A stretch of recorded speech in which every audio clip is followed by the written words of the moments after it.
ছেড়েছেন শেখ হাসিনা ও শেখ রেহানা।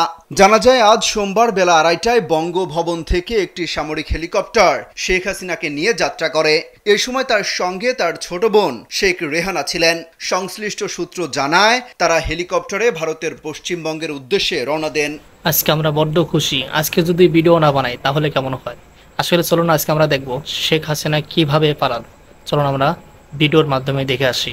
হাজারো ফুল ঝরার পর আমরা স্বাধীন দেশে আবারও ফিরে পেলাম, আলহামদুলিল্লাহ।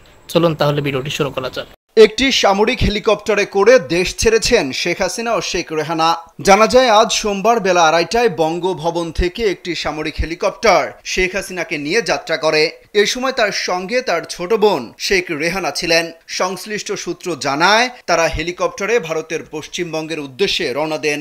এদিকে বার্তা সংস্থা এএফপি জানিয়েছে শেখ হাসিনা ও তার ছোট বোন শেখ রেহানা নিরাপদ স্থানে চলে গেছেন। শেখ হাসিনা যাওয়ার আগে একটি ভাষণ রেকর্ড করে যেতে চেয়েছিলেন, কিন্তু তিনি সেই সুযোগ পাননি। এদিকে গণভবনে ঢুকে পড়েছে ছাত্র জনতা। গণমাধ্যমের লাইভ ফুটেজে দেখা যায় বিভিন্ন জিনিসপত্র ভাঙচুর চালাচ্ছেন তারা, নিয়ে যাচ্ছেন হাতে করে। দেশের বর্তমান পরিস্থিতি বিবেচনায় এনে বিকেল 3:50 জাতির উদ্দেশ্যে ভাষণ দেন সেনাপ্রধান ওয়াকারুজ্জামান। এ সময় দেশের অস্থিতিশীল পরিস্থিতি নিয়ে অত্যন্ত গুরুত্বের সাথে কথা বলেন তিনি। বৈষম্য বিরোধী ছাত্র আন্দোলনকে ঘিরে দেশব্যাপী যে হত্যা, নৈরাজ্য ও অন্যায় করা হয়েছে সবকিছুর বিচার করা হবে বলে জানিয়েছেন সেনাবাহিনীর প্রধান।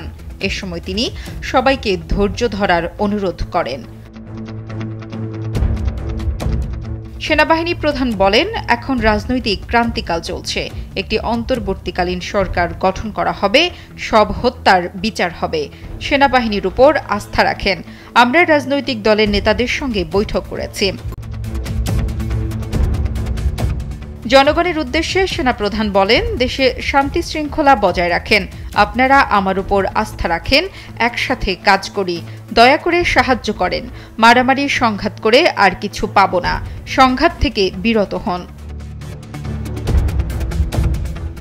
এর আগে বিভিন্ন রাজনৈতিক দলের নেতা ও বিশিষ্ট ব্যক্তিদের সঙ্গে বৈঠক করেছেন ওয়াকারুজ্জামান, যেখানে বাংলাদেশ জামায়াত ইসলামের আমির ডাক্তার শফিকুর রহমান, জাতীয় পার্টির সিনিয়র কো চেয়ারম্যান আনিসুল ইসলাম মাহমুদ ও দলটির মহাসচিব মুজিবুল হক চুন্নু ছাড়াও আরও বেশ কয়েকজন নেতা ছিলেন।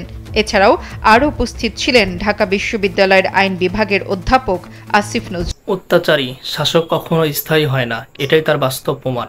আল্লাহ তাআলা এই দেশকে জালিম সরকার থেকে রক্ষা করেছেন, আলহামদুলিল্লাহ।